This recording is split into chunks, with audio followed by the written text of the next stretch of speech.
tal? ¿Cómo están? Bienvenidos al Banquillo. Qué gusto saludarles y darle la bienvenida a una emisión más de este programa que es dirigido por nuestro compañero y amigo Rosendo García, que se encuentra de vacaciones. Y estamos aquí para poder llevarles a ustedes un nuevo banquillo, un nuevo invitado, un tema, y quizás es el tema del momento, el nuevo Código Penal. ¿Y con quién mejor que dialogar sobre el nuevo Código Penal que con alguien que sabe, es un experto constitucionalista? Está con nosotros el abogado Juan Carlos Barrientos. Es un gusto saludarle, abogado. Gracias por estar con nosotros aquí en el banquillo. Muchas gracias, Aldo. Es un gusto estar por tercera vez ya en el banquillo. Sí, ¿verdad? ¿Tercera vez ya? Es bueno, mi tercera vez ya. Qué bien. Bueno, va a ser primera vez conmigo. ¿Cómo está en vigencia ya el nuevo código? Con todo y el experimento que se dio ayer, que está la situación, si fue o no fue una convocatoria legal, usted me lo dirá en breve, pero con todo y este experimento que se dio ayer por parte de 67 diputados de la oposición, el Código Penal está en vigencia, a partir de hoy está ya en vigencia. ¿Cómo vio este experimento de los diputados de oposición y la entrada en vigencia de un código que tiene mucho cuestionamiento y mucha oposición? Bueno, yo en primer lugar veo con muy buenos ojos, como usted bien dice, el experimento político de lograr, siento yo, por segunda vez, unanimidad de parte de los bloques de oposición dentro del Congreso para poder enfrentar aspectos que, en definitiva, solo unidos se pueden llegar a consensos y que verdaderamente se proyecten para una próxima contienda electoral donde realmente se logre disputar el poder de la nación al Partido Nacional. ¿Por qué digo segunda vez, Aldo? Porque recuerde usted que con el tema de elevar a rango constitucional la Policía Militar de Orden Público, sí, entonces ahí los partidos de oposición se unieron y lograron vencer en el Congreso Nacional al Partido Nacional y al presidente Hernández con esa propuesta que él tenía. Entonces me parece a mí que los congresos precisamente deben ser órganos totalmente deliberativos. No es sano para la democracia que un partido controle los poderes del Estado totalmente y que no hayan disensos. Los congresos precisamente son para eso, para debatir y para que dentro del disenso se logre encontrar la fórmula más adecuada para poder legislar, para poder emitir las leyes que sean las leyes más sanas, las leyes más conducentes a organizar la sociedad en Honduras. Ahora, ese código penal, usted bien lo dice, ha sido un código que ha traído un montón de reclamos populares. Han habido varios sectores, mencionando así escuetamente, por ejemplo, sectores que dicen que las penas del narcotráfico están rebajadas, las penalidades, por ejemplo, para la pedofilia, para la violación. Las mujeres se han quejado de que se ha bajado la pena por delitos que tienen que ver con feminicidios, violación, o con violencia doméstica, que ahorita en esta pandemia hemos visto cómo se ha incrementado. Y ustedes, los periodistas, inclusive, el tratamiento que le daban originalmente en el código con respecto a los delitos de injuria, de calumnia y de difamación. Entonces, estas cosas son las que prácticamente tienen a este código en una situación de debilidad frente a la opinión pública y fundamentalmente, Aldo, los últimos acontecimientos de corrupción, los temas de Marco Bográn con Invest H de Honduras han exacerbado los ánimos. La gente se ha sentido lacerada. Hay gente que inclusive compara esto con Mario Zelaya y el descalabro del Seguro Social.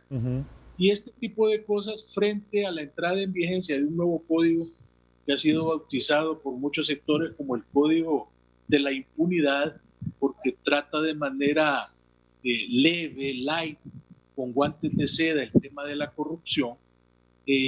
Pienso yo que fueron los detonantes principales de la reunión que hubo el día de ayer por parte de un grupo de diputados. Ahora, aquí la consulta y de repente el reclamo que quizá vale para los diputados de oposición ¿Es porque esta oposición llega muy tarde o por qué esta negativa llega muy tarde?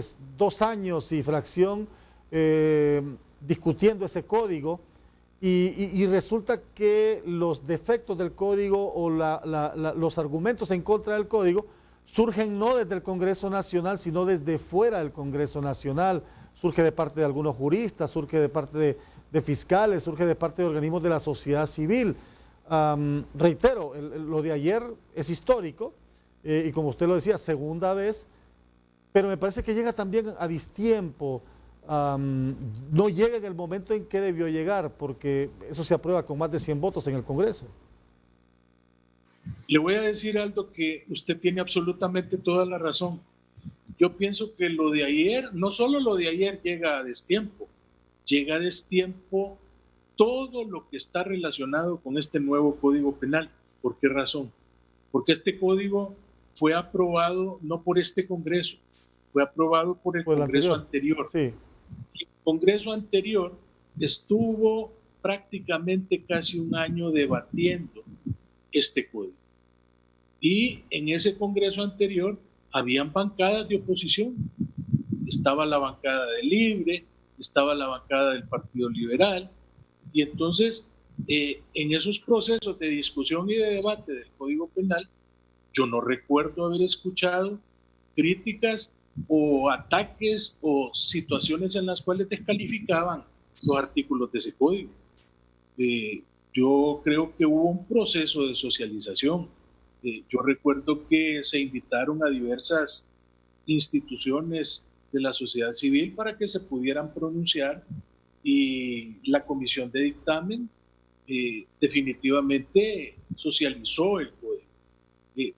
El código, una vez que lo aprueban en el Congreso Nacional, en el 2018, lo ponen en una situación de vacatio legis, precisamente para que los operadores de justicia, los jueces, los fiscales, los abogados, empiecen a tener seminarios, cursos de capacitación para la implementación de este nuevo código.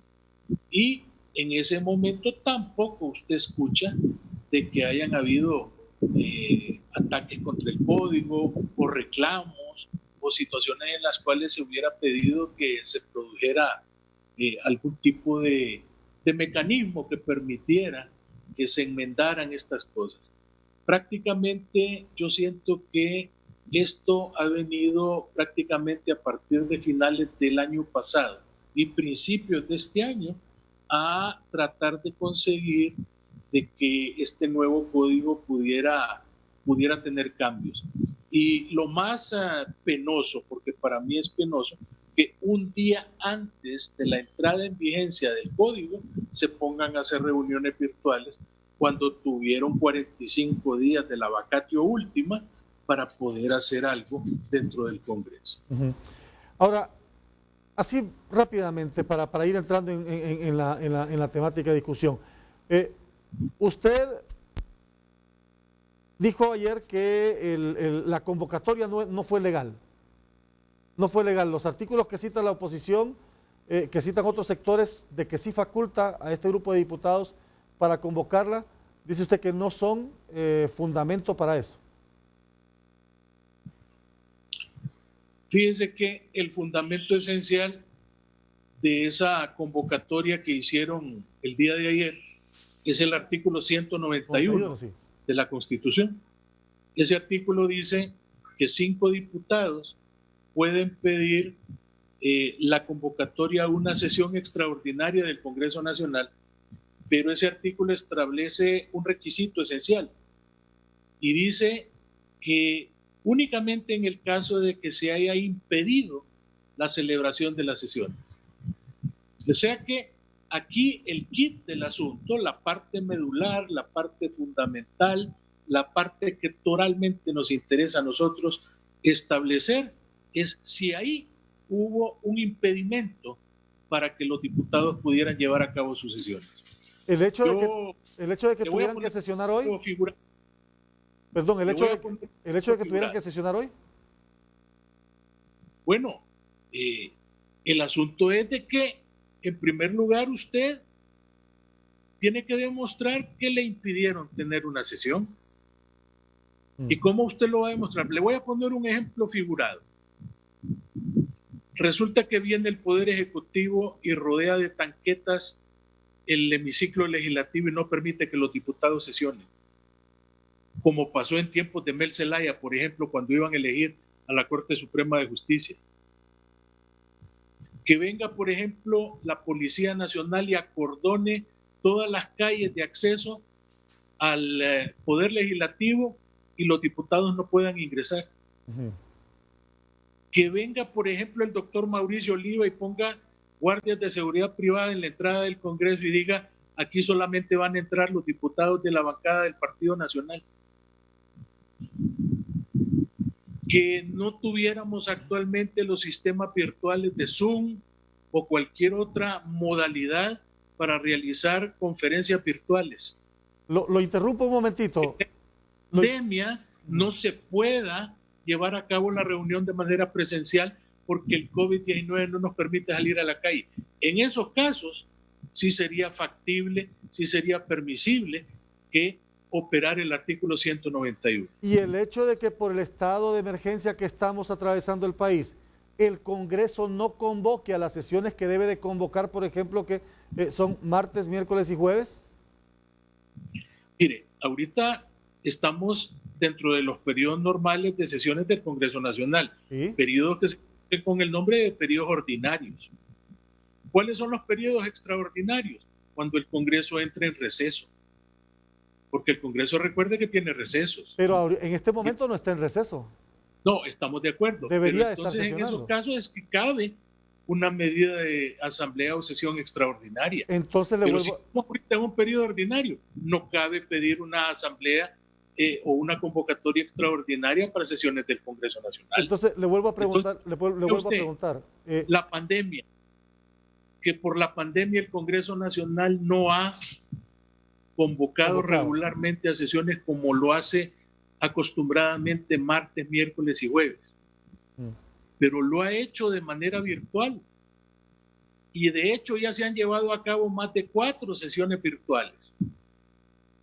¿Por qué en una de las sesiones virtuales los diputados en bloque de oposición no le pidieron ahí públicamente, porque las sesiones son públicas, al Congreso Nacional día y fecha y hora de convocatoria para una sesión especial para tratar el tema del Código Penal? Sí. ¿Por qué no lo hicieron? Porque hasta el último día se ponen a autoconvocarse, porque no fueron convocados en legal y debida forma, el secretario ni el presidente los convocaron, ellos solitos se autoconvocan y deciden vamos a hacer una sesión y vamos a elegir una junta directiva, vamos a elegir presidente y secretario, cuando el 23 de enero de hace 2 años se reunieron y eligieron a la junta directiva y eligieron a Mauricio Oliva como presidente. Y hubo una votación de todo el pleno de la Cámara. Y después ahorita el 23 de enero de este año, Aldo, ratificaron a los vicepresidentes y al secretario de la junta directiva, elevan a Mario Pérez como vicepresidente, confirman a Tommy Zambrano como secretario. Y entonces, a mí que no me digan que desconocen la técnica parlamentaria. Ahí hay diputados que ya van por el segundo, tercero, cuarto periodo.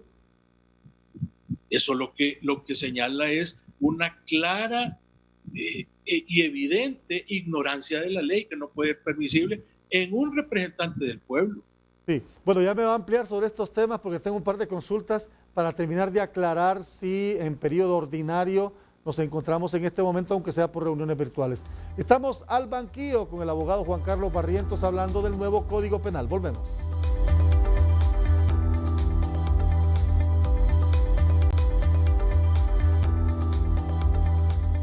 Estamos de regreso en Al Banquillo, con nosotros el abogado constitucionalista Juan Carlos Barrientos. Hablamos sobre el nuevo Código Penal. Voy a retomar rápido donde nos quedamos en el segmento anterior. Entonces, entendemos que el hecho de que el Congreso Nacional no esté convocando de manera regular martes, miércoles y jueves a sesiones virtuales no es impedimento válido para que hayan convocado a sesión extraordinaria, ¿sí o no? No es impedimento válido. Ok, no es impedimento válido. Porque hay reuniones virtuales. Ok, Una vez a la semana, al margen de que no hay. sean ordinarias, regulares. Sí, regulares. Ahora, entonces, este recurso que interpone el legislativo en contra de estos diputados de oposición, esta denuncia por abuso de autoridad, por violación de los deberes de los funcionarios, ¿es válida? ¿Es legal? ¿Pasa eso? Mire, lo que pasa es de que usted tiene que comprender de que todo este tipo de cosas tienen una doble connotación. Claro, la política es una. Política y luego está la connotación jurídica de los actos. En este caso particular, si yo soy diputado y estoy usurpando la función pública del Congreso Nacional y estoy actuando en nombre del Congreso Nacional en una sesión, emitiendo decretos, legislando, sin estar el acto legitimado, obviamente ese tipo de acto no estoy diciendo que sea delito, sino que estoy diciendo que amerita una investigación que esclarezca los hechos y que verdaderamente nos lleve a nosotros al conocimiento exacto de si se ha violentado o no se ha violentado la ley. ¿Y dónde queda la reforma a la ley orgánica del Congreso en su artículo 10A, en donde blinda a los diputados y aprobada por mayoría por diputados nacionalistas? Precisamente ese es el otro punto, de que existe ahora una inmunidad parlamentaria. Llamada parlamentaria. ¿Sí? Si me permite brevemente, le voy a hacer con gusto una comparación entre lo que era antes la inmunidad y lo que es ahora. Con gusto. La inmunidad antes era una inmunidad que no solamente era para actos parlamentarios, es decir, actos en el ejercicio de la función legislativa, sino que también abarcaba actos personales del diputado. Si el diputado mataba a alguien, si el diputado robaba, si el diputado cometía cualquier tipo de delito, no se le podía acusar criminalmente sin que previamente el Congreso Nacional conociera del tema y lo declarara con lugar a formación de causa. Sí. Este era un proceso que se llevaba a cabo, era muy largo, porque es un proceso que era el mismo que se sigue para aprobar, derogar y crear leyes en el Congreso. Había que nombrar una comisión de dictamen, había que llevarlo a agenda, discutirlo y debatirlo en 3 debates, y solo le voy a mencionar que el último caso fue de un diputado del Partido Liberal de Danlí, del oriente del país, que mató a 2 personas en estado de ebriedad en un drive-in en las afueras de Danlí, y se tardaron 2 años y 3 meses en el procedimiento para declararlo con lugar a formación de causa. Cuando ya estaban listos para que los tribunales lo pudieran acusar, entonces el tipo ya había escapado y había huido fuera del país. Ahora esa inmunidad ya no existe. Ahora lo que hay es una inmunidad recientemente creada, donde se establece que los diputados en el ejercicio de su labor legislativa, presentando mociones, dictámenes, anteproyectos de decreto, opiniones en el seno de la Cámara, etcétera, no pueden ser encausados. Entonces, ¿qué es lo que pasa? De que si usted no denuncia un acto contrario a la ley, usted se vuelve cómplice del acto. Cuando un diputado de esto recibe una acusación de esas, el diputado sabe que goza de esa inmunidad y él perfectamente la puede alegar ante el Ministerio Público o ante el juez. Y le puede decir, señor juez, estoy siendo acusado por eso, pero yo tengo inmunidad de conformidad con la ley orgánica del Congreso. Correcto. Y será el juez el que va a determinar si la inmunidad cubre esos aspectos que fueron denunciados por el Congreso. Pero el Congreso venía obligado a proceder con la denuncia, de lo contrario estaba convalidando el acto. Pero esa obligatoria, esa denuncia, sabiendo el mismo Congreso que aprobó la inmunidad parlamentaria, me parece también un juego más de política que jurídica. Entonces, por eso le decía yo al inicio, que este tipo de cosas tienen connotaciones políticas y connotaciones jurídicas. Correcto. Y entonces vamos nosotros retrotrayendo y cayendo en la cuenta de que esta cuestión es de carácter político. Bueno, pero fíjese, carácter político de los dos lados, Aldo. Sí, no de los dos lados. solamente del Congreso, Correcto, de y los dos lados. también de los diputados que sesionaron ayer. ¿Por qué razón? Porque a sabiendas de que la convocatoria es ilegal, a sabiendas de que no tienen facultades, se ponen a darle a tol con el dedo al pueblo hondureño para hacerle creer de que ellos son los grandes defensores y que ellos son los grandes adalides de la democracia que están viniendo a levantar su perfil luchando en contra del nefasto Código Penal. Sí. Y fíjese que yo estaba leyendo hoy en la mañana, no lo traje en el documento que le voy a presentar más adelante, pero leyendo sobre el de abuso de autoridad, creo que es por el 490 más o menos en el nuevo código, el nuevo código por abuso de autoridad y violación de deberes de los funcionarios solamente aplica la inhabilitación.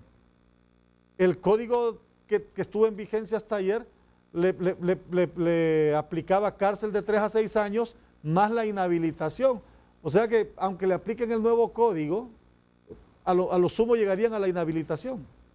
Pero eso le duele a un diputado. Pero usted sabe que la inhabilitación en Honduras no es castigo. Que lo inhabiliten. Sí. Eso le duele, calma. Aunque no sé si la inhabilitación en Honduras sea castigo. Mire, han habido personas que las han inhabilitado y como no las han metido presas, ahí siguen circulando por la calle. Sí. Inclusive unos que tienen programas de foros de televisión que fueron acusados por delitos de injurias, calumnia y difamación y condenados y que los inhabilitaron y ahí siguieron con los programas matutinos. Imagínense. Bueno, hablemos un poco ahora entonces del otro lado. El Consejo Nacional Anticorrupción presentó un recurso de inconstitucionalidad esta tarde contra el Código Penal, aduciendo fundamentándose en el artículo 188 constitucional.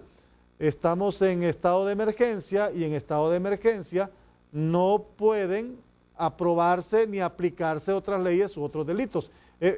Deme su percepción sobre sobre este punto. El día de ayer, en el noticiero de Edgardo Melgar, nosotros manifestábamos, y lo hemos venido diciendo a lo largo de la última vacatio legis que aumentaron a 45 días, que el 188 es sumamente claro. Ahí dice que durante estén suspendidas las garantías constitucionales y que haya un estado de excepción, no se podrán poner en vigencia nuevas leyes penales que contengan nuevos delitos y nuevas penas. Pero a sabiendas de eso, el Congreso Nacional persiste en poner en vigencia el código cuando debieron haber empezado a contar los 45 días de la vacatio a partir del primer día en que terminó el estado de excepción. Pero estando todavía pendiente y vigente el estado de excepción, ese código es totalmente inconstitucional y deviene obligada a la Sala de lo Constitucional a declararlo así. Hay otros que están esto de otra manera. Sí.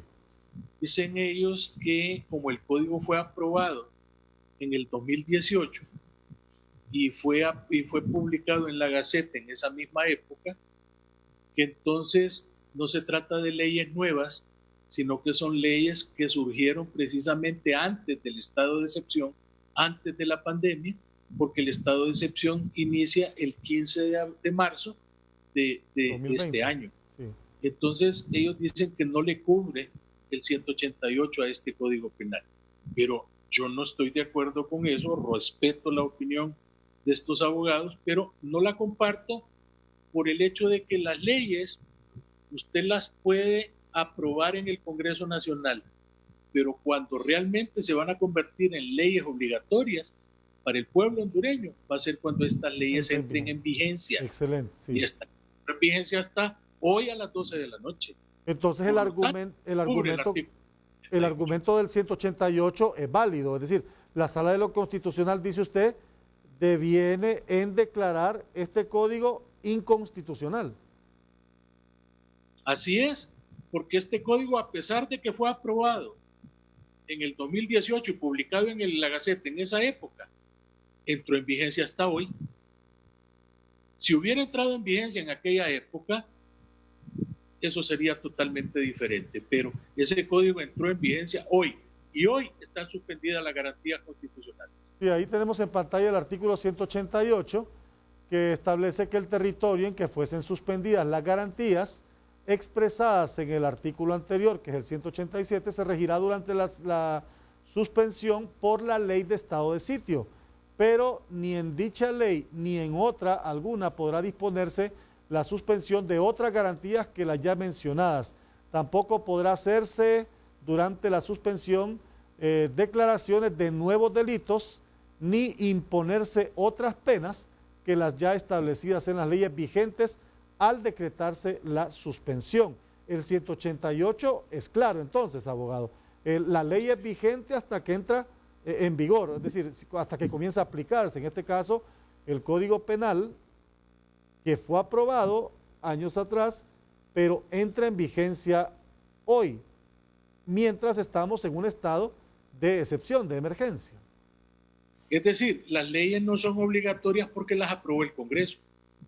Las leyes son obligatorias porque entraron en vigencia. Entraron en vigencia, ok.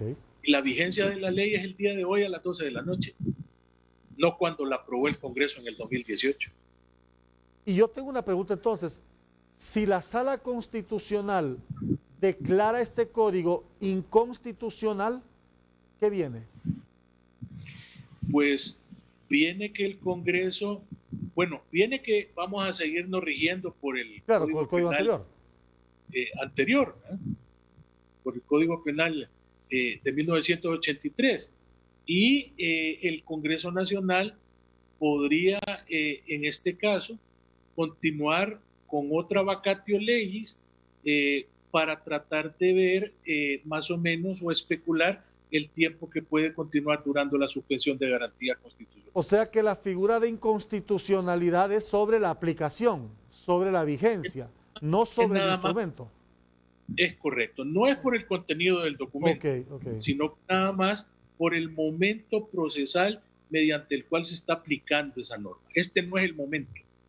Entonces, si la Corte en su sala constitucional dice, señores, de momento este código no puede entrar en vigencia, el Congreso puede sesionar y aprobar un nuevo periodo de vacatio legis, o fijando que el código entre en vigencia inmediatamente que termine la emergencia. O la misma sala de lo constitucional en la sentencia puede decir, declaramos que este momento de entrada en vigencia de este código es inconstitucional y remitimos el mismo a que el Congreso Nacional lo vuelva a poner en vigencia nuevamente hasta que ya no haya o no exista la suspensión de garantía constitucional. Bastante claro este punto nos ha dejado el abogado Juan Carlos Barrientos. Hago la pausa y regresamos para discutir algunos de los bemoles que muchos sectores le han encontrado a este nuevo Código Penal. Seguimos con el abogado Juan Carlos Barrientos aquí al banquillo.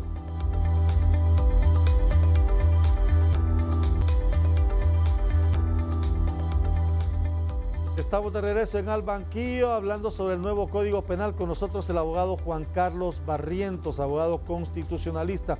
Quiero ponerle en pantalla un par de, no puedo, quizás no vamos a tener tiempo para analizarlos todos, pero un par de los puntos en contra que muchos sectores le han cuestionado a este gobierno. Por ejemplo, en el caso de los delitos de corrupción o de delitos contra el Estado, el código del 83, por ejemplo, en lo que se refiere a el delito de malversación de caudales públicos, el Código Penal que estuvo en vigencia hasta ayer establecía un periodo de reclusión de 2 a 5 años y el código actual, el vigente a partir de hoy, de 4 a 6. Le estoy hablando de las penas base, todavía no le incluyo las penas agravadas. Este es uno de los elementos que muchos sectores dicen, aquí se reduce la pena, en el caso de malversación, por ejemplo.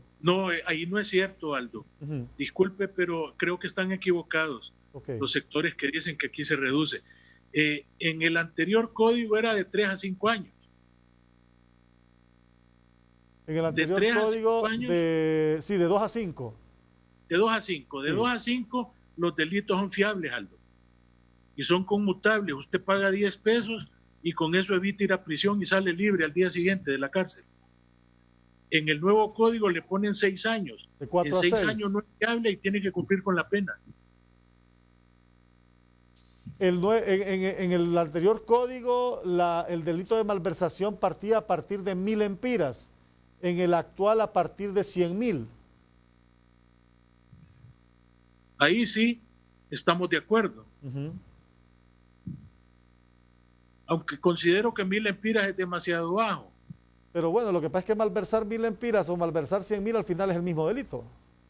Estamos de acuerdo, pero en este caso sí la pena está más atenuada en el nuevo código. Sí, aunque ese elemento de establecer a partir de 100.000, o sea que si hay malversación de menos de 100.000, aunque puedan ser reiteradas, ahí no hay mayor, es decir, ahí es donde hay un conflicto en la parte de multa. Estamos de acuerdo, entonces me voy a robar mejor 99.000 para no sí, caer en los para no caer en los 100.000, correcto, sí. El otro es el de tráfico de influencias. Establecen algunos sectores de sociedad civil y algunos analistas jurídicos que el de tráfico de influencias está tipificado en el Código del 83 de 4 a 7 años de reclusión y una multa de 100.000 a 150.000 empiras. En el nuevo Código Penal que entró en vigencia hoy, el tráfico de influencias está castigado con de 2 a 5 años de reclusión y se elimina la multa. Igual, están dándole tratamiento privilegiado. Entonces, esto solamente para ponerle, hay otros, tal vez pasamos a la siguiente hoja porque hay unos relacionados con los delitos de los que hablábamos, la siguiente están relacionados con los delitos que hablábamos en delitos contra la mujer. Por ejemplo, en el de violación, el artículo 140 del Código Penal del 83 tipificaba una pena de 10 a 15 años de reclusión, la pena básica, ¿verdad? Sin el agravante. El artículo 240 del nuevo Código Penal establece una pena base por violación de 9 a 13 años. Es decir, aquí hay una baja en la pena de 10 a 15. Hay una rebaja de 2 años. ¿Y esto por qué, abogado?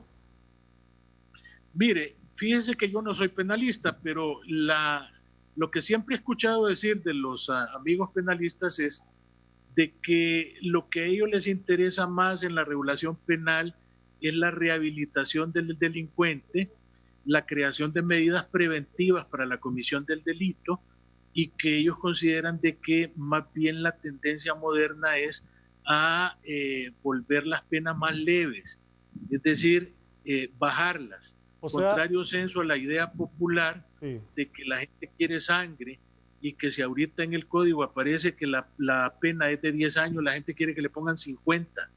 La gente se regocija cuando, por ejemplo, a Rosa de Lobo le ponen 58 años o cuando a una señora en el Ministerio de Salud le pusieron 1.052 años. Entonces, ese es el tipo de cosas que la gente ve con malos ojos porque tienen una percepción diferente de lo que es el combate delictual. Claro. Dicen los penalistas, por ejemplo, que ni la pena de muerte ha disociado al delincuente para cometer delito. Siguen cometiendo delitos.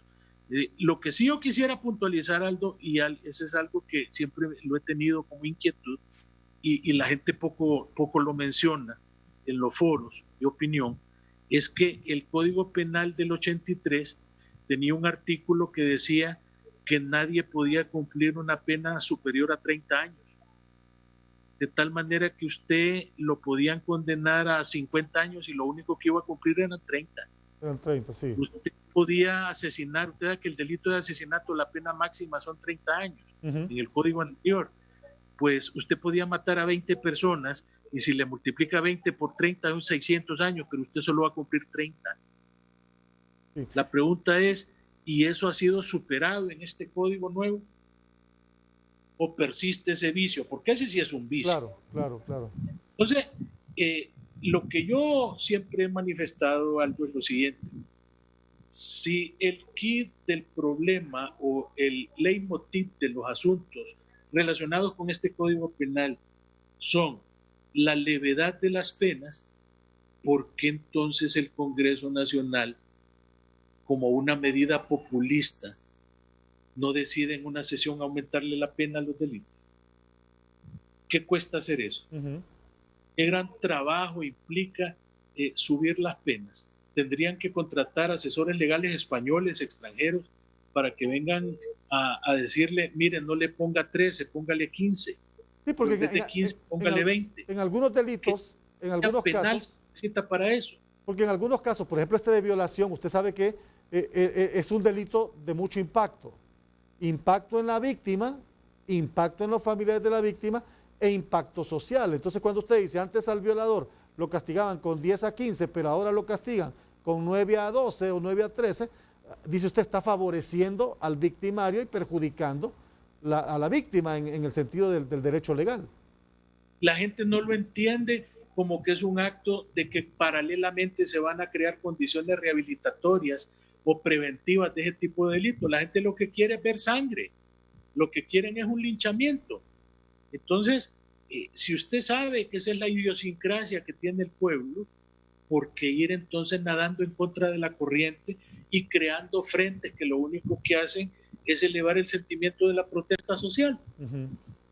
Mire, por ejemplo, el de estupro que seguía después del de violación, se lo voy a presentar ahí en pantalla también, en este comparativo que tenemos del Código del 83 y el Código del actual. Mire, el estupro, que está después del de violación, siempre en la hoja número 3,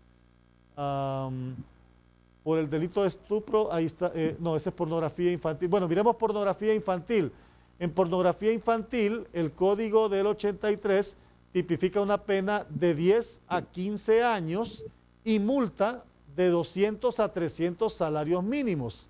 Esto está en el artículo 146D del Código del 83, que ya no está en vigencia. El 261 del nuevo, 261, perdón, del nuevo Código Penal dice que es una pena de 4 a 6 años y multa de 10 a 500 salarios mínimos, es decir, aquí a 500 días, perdón, multa de 10 a 500 días. Entonces le bajan la pena de cárcel, le quitan la multa y le ponen días.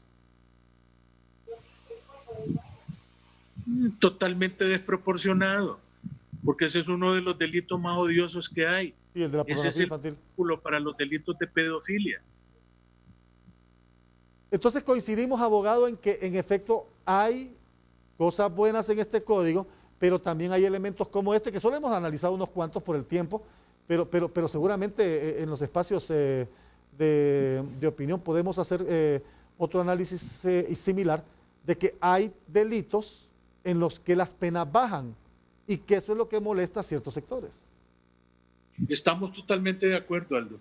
Y esto es lo que ha molestado y lo que ha venido a exacerbar esta molestia es que los actos de corrupción llevados a cabo en Invest H de Honduras y que han sido del conocimiento y del dominio público, la gente dice, y dentro de tantos días va a entrar el nuevo Código Penal, Código de la Impunidad, que trata con guante de seda a este tipo de actos de corruptela pública.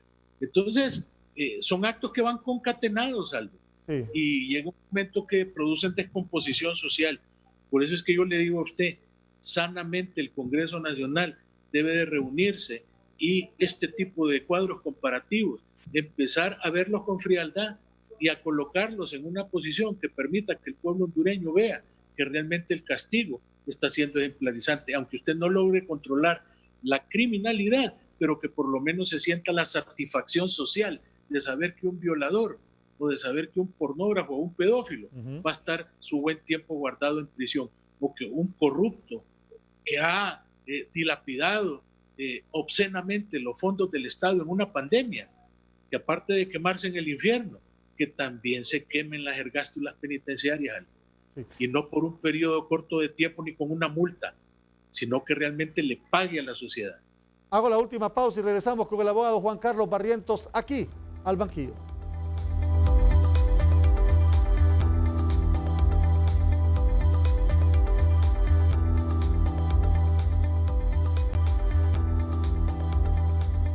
Continuamos al banquillo hablando sobre el nuevo Código Penal. Ese ejercicio creo que vale la pena hacerlo. Creo que el Congreso no debería de cerrarse, al menos es la percepción periodística, pero no sé usted, no debería de cerrarse a decir que todo el mundo está en contra del código por cuestión política. Casos como los que hemos visto deben ser objeto de revisión. Yo estoy completamente de acuerdo. Mire, usted dijo anteriormente, yo comparto, el código tiene cosas buenas, pero también tiene un montón de cosas que son consideradas odiosas desde el punto de vista comparativo entre la penalidad anterior y la penalidad actual.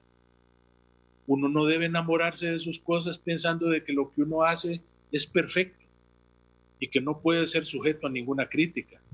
Usted tiene que atender al clamor popular. El deber del Congreso Nacional, el deber de los diputados, es convertirse en la voz y en la expresión del pueblo. Y si el pueblo y diversos sectores están reclamando la revisión de ese tipo de actos, mal hace el Congreso en negarse a eso. Le voy a decir otra cosa. Sí. También hay un severo factor político que ha influido también en la crítica al código. Porque hay muchos sectores políticos que han agarrado de bandera esto del código para tratar de crear una condición política anómala y adversa frente a los autores del código. Yo vuelvo otra vez a lo mismo. ¿Por qué cuando lo discutieron y lo debatieron en el 2018 no surgieron las voces disonantes diciendo todo lo que usted ahorita ha mostrado al pueblo hondureño en esos cuadros comparativos? ¿Por qué el Consejo Nacional Anticorrupción se ha quedado últimamente mudo, no ha dicho nada?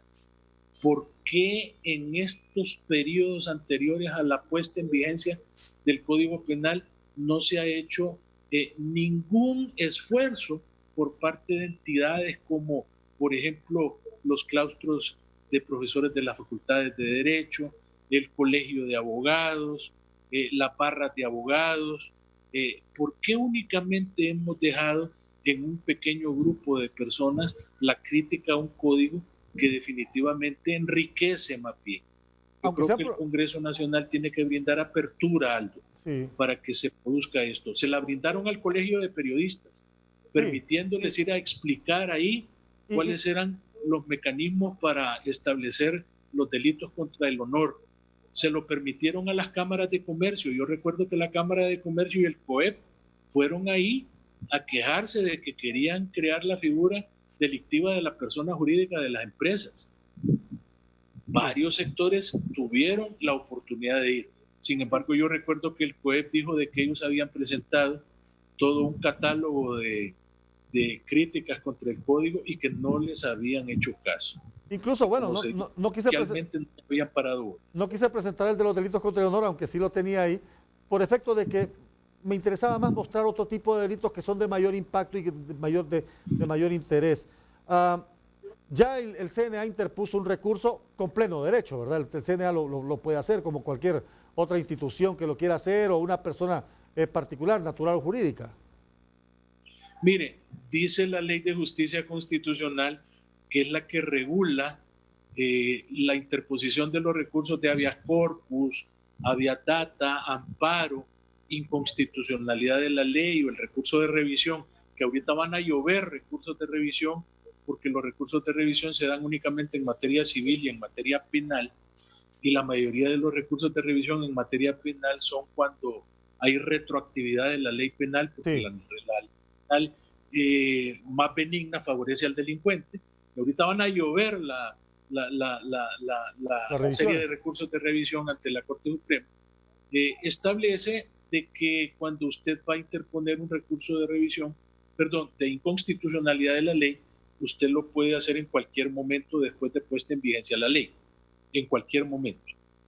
Y en segundo lugar, de que lo tiene que interponer una persona, sea natural o jurídica, que se considere perjudicada o lesionada en su interés directo, personal y legítimo. Entonces, si usted siente que a usted personalmente esas disposiciones de ese código le están afectando, le están lesionando en su interés personal directo y legítimo, usted tiene todo el derecho para poder presentar ese recurso de inconstitucionalidad. La mayoría de las veces que desechan ese recurso es porque la persona que lo interpone no ha logrado acreditar que ha sido lesionada en su interés directo por parte de esa ley que se pretende declarar como inconstitucional. ¿cuánto tiempo debería tomar la Sala Constitucional para evaluar este recurso de inconstitucionalidad presentado hoy? Mire, usted sabe que las leyes le establecen tiempos a los órganos jurisdiccionales para que procedan a ir evacuando las diferentes etapas de los procesos hasta llegar a sentencia. Sí. La Ley de Justicia Constitucional dice que a más tardar dentro de 20 días tendrían ellos que tener ya la sentencia. Sin embargo, eso casi nunca se da, Aldo, porque la Sala de lo Constitucional no solamente recibe recursos de inconstitucionalidad, sino que recibe habeas corpus, amparos de todo el país. Es una carga de trabajo, esa sala es la que más trabajo tiene en la Corte Suprema, porque es la única que puede resolver, por ejemplo, este tipo de recursos, o recursos de amparo, o recursos de habeas corpus, habeas data, y en ese sentido, ellos siempre ponen al final, cuando emiten sus sentencias, siempre ponen una muletilla, una coletilla que dice: fallamos hasta esta época o hasta esta fecha por exceso de trabajo del tribunal. Así que yo no me atrevería a decir la fecha, pero recuerde que, y me da pena decirlo, pero la motivación muchas veces de la velocidad en el tratamiento de este tipo de cosas es más bien, más que jurídica, política. Sí, si la política está ahí presente, lo van a fallar rapidísimo, pero si la política no está ahí, entonces van a seguir los canales que normalmente siguen para resolver ese tipo de cosas. Abogado Barrientos, ha sido de verdad muy ilustrativa su comparecencia, muy educativa, muy formativa, que eso al final es lo que buscábamos, así que muy agradecidos con su comparecencia. Pues a mí no me resta más que agradecerle a usted, Aldo, y decirle que el programa El Banquillo no tiene nada, Chendo, que dejar por fuera, porque usted es un digno representante de él en el programa. Así que muchas bendiciones. Cuando no esté el 10, juegue el 11, dicen ahí. No, es broma. Un gusto, abogado. Gracias. Gracias a todos y a todas. Gracias por su sintonía. Nos encontramos en una próxima emisión.